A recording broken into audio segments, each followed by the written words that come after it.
Before we dive in today's solved cases, I wanted to share something about me with you. I have a lot of stress in my life. Between teaching ninth grade, having 2 kids, and researching some of the darkest corners of humanity, it's essential to have small rituals that help me reset and feel human.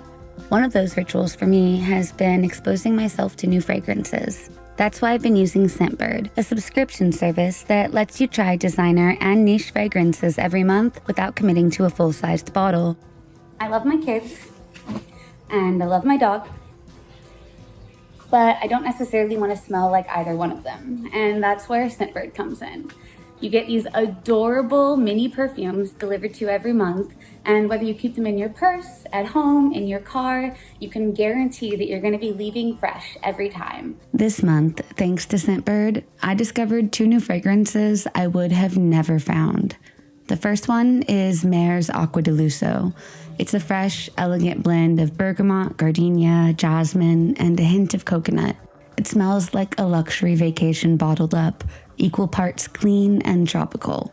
For something softer and more feminine, maybe demure even, I've been reaching for Layla Lou by Rosie Jane, where fresh pear, jasmine, and tangerine come together for a flirty, effortless vibe that's perfect for every day. On days that feel far too long, I pull the atomizer out of my bag, spray a couple of pulse points, and watch as my mood visibly lifts. With Scentbird, you can explore luxury and niche fragrances every month without the full-size price tag. If you're curious to try this for yourself, get 55% off your first month. Just use the code MERC2 when you sign up, or scan the QR code on the screen. You get to try the first fragrance from Scentbird for only $8.97, and the next month will only be $17.95. Again, that's MERC2, or you can scan the QR code at the screen. Try out the scents I mentioned or explore others. If you're anything like me, you'll find one that becomes your signature.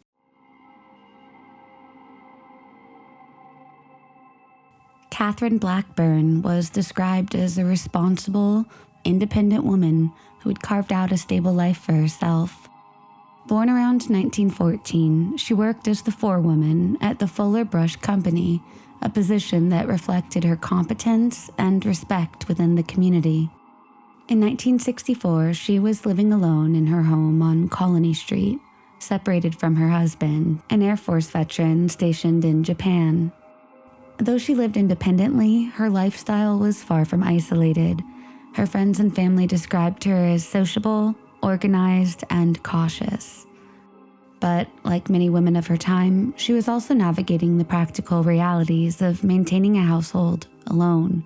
Seeking to make use of the extra space in her home, Catherine decided to rent out a room. She placed an advertisement in a local newspaper and spent the days painting and preparing the space for prospective tenants. This decision, while seemingly mundane, would prove tragically fateful. On the morning of September 13th, 1964, Catherine was at home preparing to show the space to a potential renter.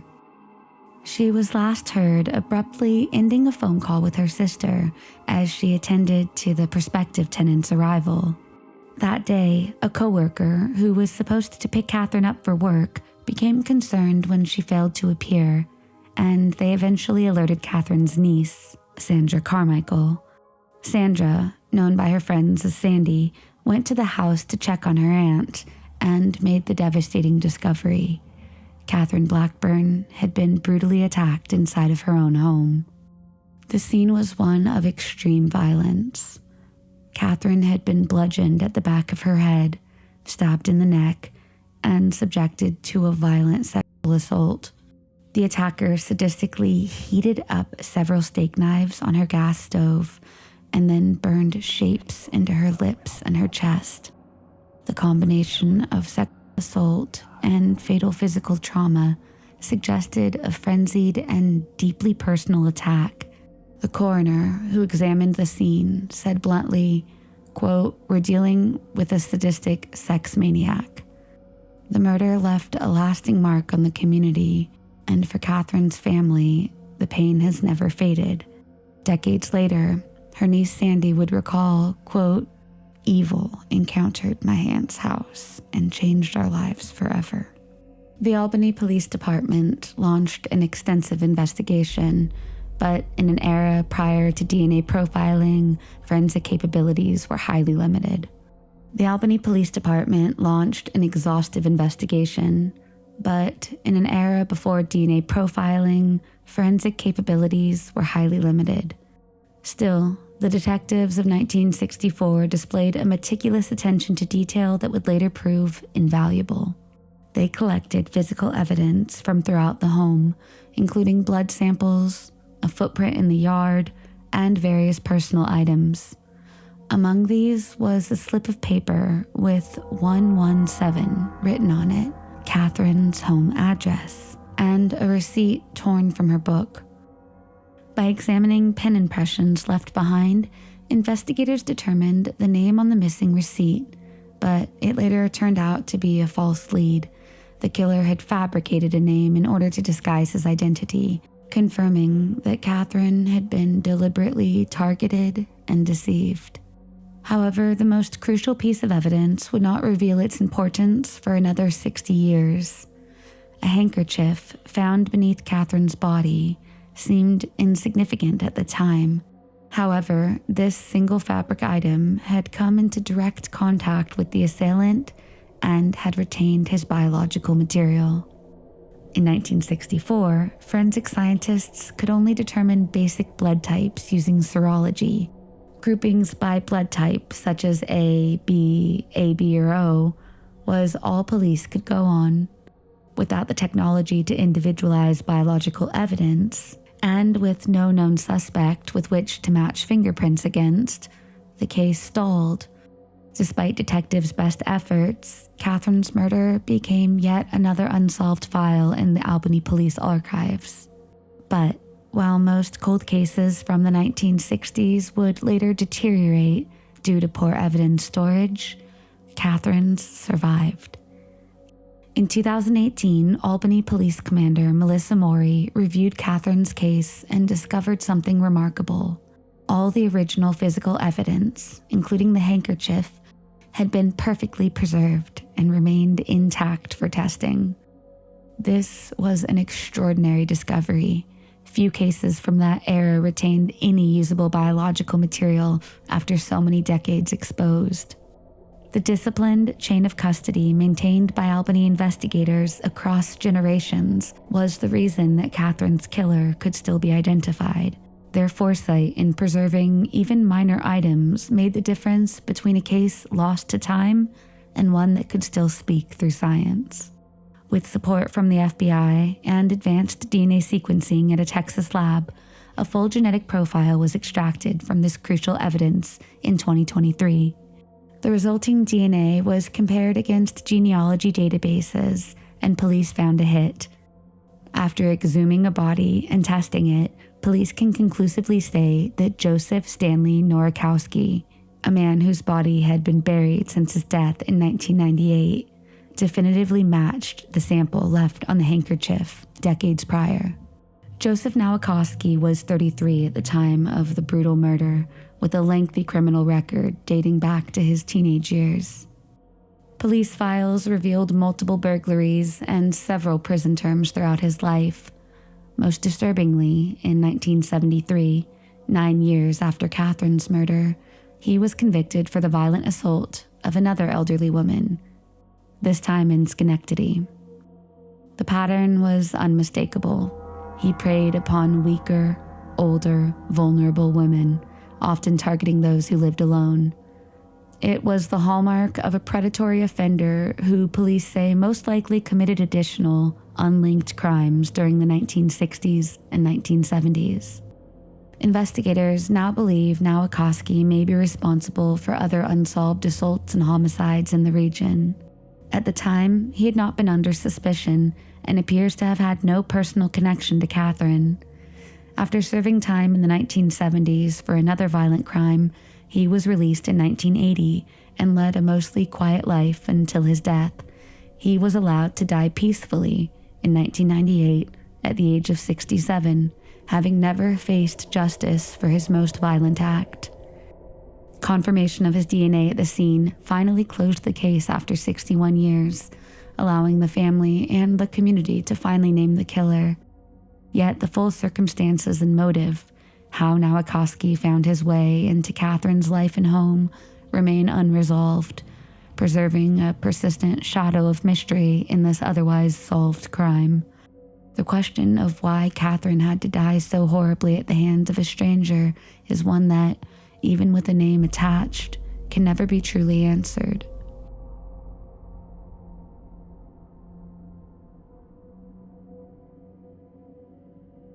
On the night of December 6th, 1991, a crime occurred that would haunt Austin, Texas for over 3 decades.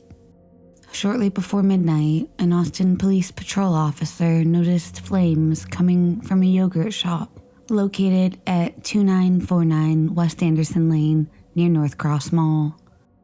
When firefighters extinguished the blaze and entered the building, they discovered a scene of unimaginable horror: the bodies of 4 teenage girls. The victims had been bound, gagged, and shot in the head. Their hands were tied disturbingly with their own underwear, and their mouths were smothered with cloth. The brutality of the scene was compounded by forensic evidence indicating that at least one of the girls had been sexually assaulted. While the motive was initially believed to be an attempted robbery, only about $50 was taken from the cash register, suggesting that control and violence were the primary objectives rather than financial gain. The victims were identified as 17-year-old Eliza Thomas and 17-year-old Jennifer Harbison, both employees of the yogurt shop. Along with the 2 17-year-olds was Jennifer's 15-year-old sister, Sarah Harbison, and her friend, Amy Ayers, who was just 13 years old. Jennifer and Eliza had been closing the store that Friday evening, while Sarah and her best friend Amy had stopped by to get a ride home when her sister's shift ended. The police later determined that the killer had cowardly used both a .22 caliber pistol and a .38 caliber pistol to murder the girls. He then set the building on fire in an apparent attempt to destroy evidence. Investigators noted that the killer had managed to subdue and control multiple victims and to deliberately destroy evidence through arson, suggesting that the perpetrator was likely an adult experienced in crime, challenging any early assumptions that the crime may have been committed by fellow teenagers. The fire was intense. 3 of the girls, Jennifer, Sarah, and Eliza, were found severely charred, burned beyond recognition. Jennifer Harbison's crucifix and ring had melted from the intense heat. The fire and thousands of gallons of water used to extinguish the fire severely compromised the crime scene, making later evidence collection extremely challenging. Investigators said that the deliberate application of fire was highly effective at destroying traditional physical evidence, such as fingerprints and fiber traces. However, this attempt to obliterate the scene inadvertently preserved crucial trace evidence on one victim. Amy Ayers' body, unlike the others, was found in a separate part of the yogurt shop, sustaining less severe injuries, later noted as second and very early third-degree burns on 25 to 30% of her body.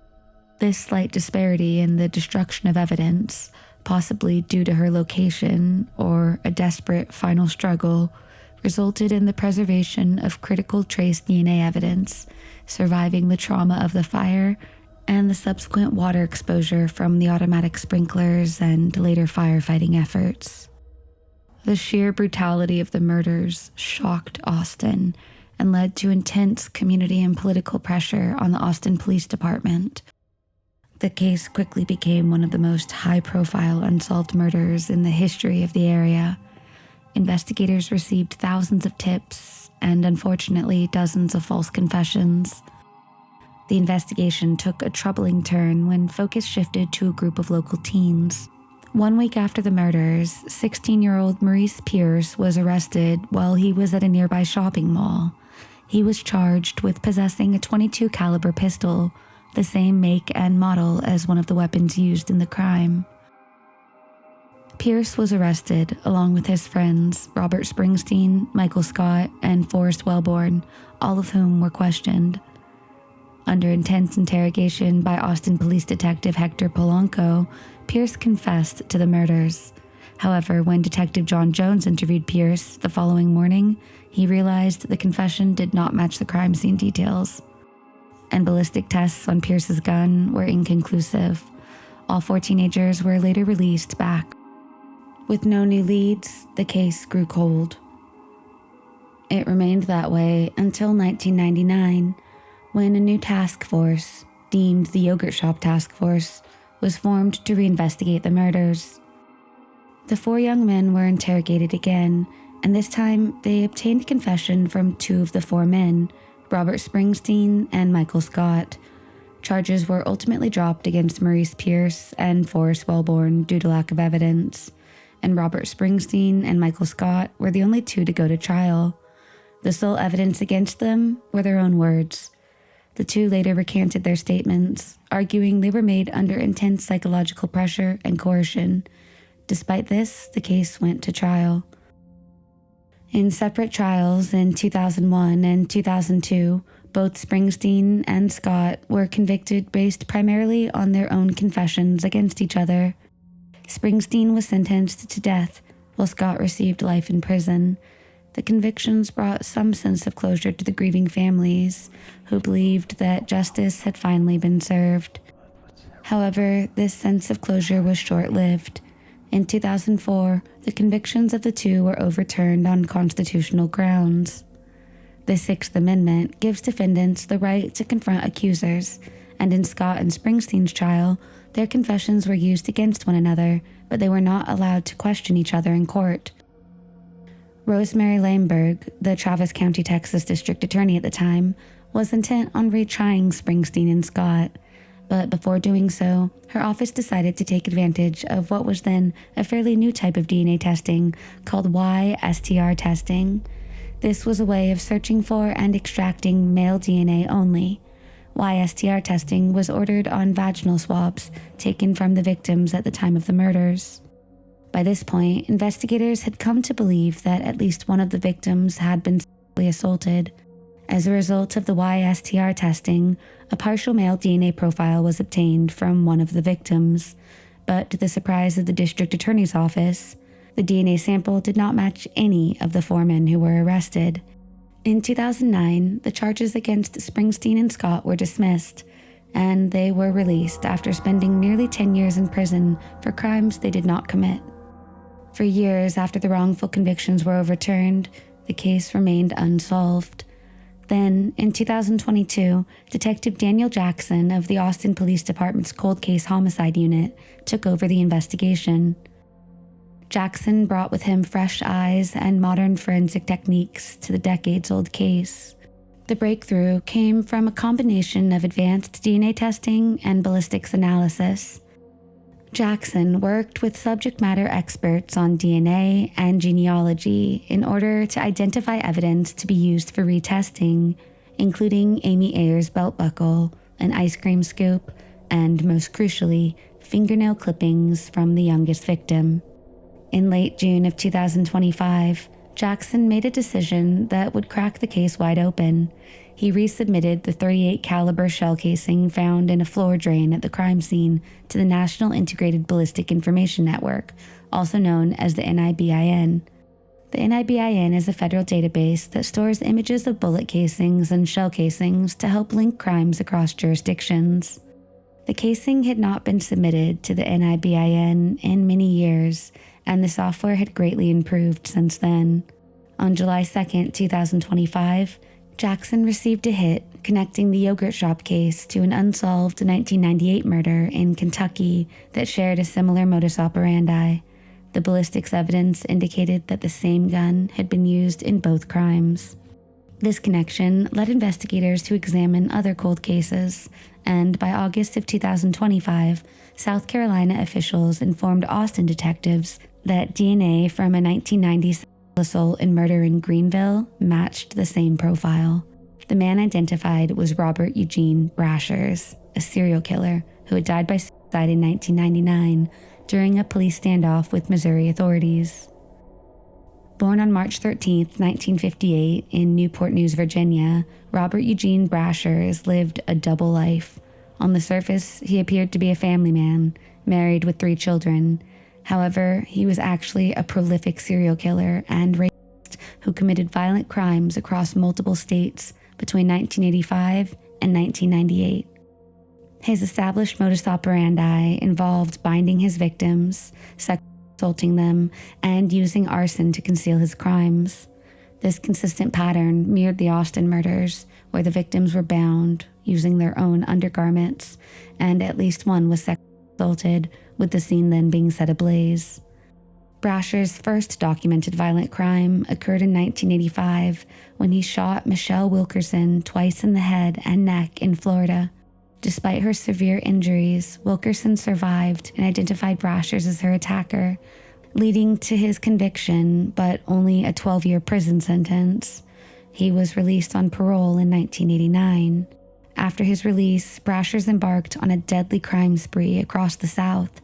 His confirmed murders include the 1990 murder of a woman in Greenville, South Carolina, the 1991 Austin yogurt shop murders, the 1997 rape of a 14-year-old girl in Memphis, Tennessee, and the 1998 murder of a 38-year-old Sherry Scher and her 12-year-old daughter Megan in Porterville, Missouri, with evidence that Megan was also sexually assaulted.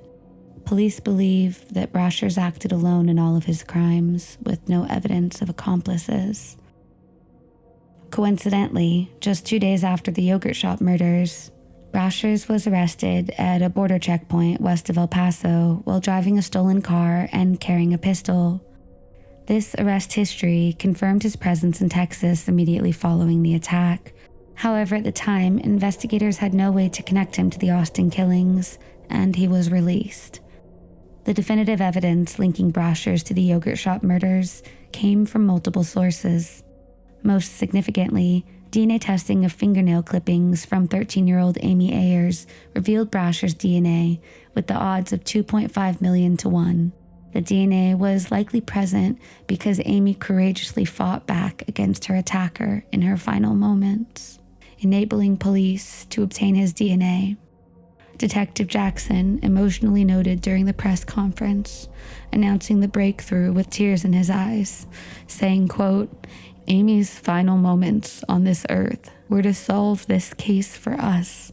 It is because of her fighting back." The ballistics evidence was equally compelling. The gun Brashers used to kill himself during the 1999 police standoff was consistent with the bullet casing found in the drain at the yogurt shop. This same weapon was also linked through the NIBIN to other crimes in both Kentucky and various states.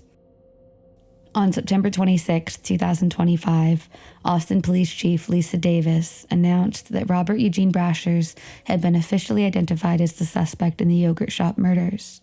The announcement came during a press conference attended by family members of the victims, marking the end of a 34-year-old search for answers. The 4 victims, who should have been approaching mid-age, living full lives with children and families of their own, instead were represented by their families, who had been searching for answers for over 34 years. Because Brashers died cowardly by suicide, no formal prosecution can occur. The case is therefore considered solved or closed by exception, offering definitive, yet incomplete, closure to the victims' families. A big thanks to Scentbird for sponsoring this video. Check them out by scanning the QR code on screen or by using the promo code MERC2 to get 55% off your first box.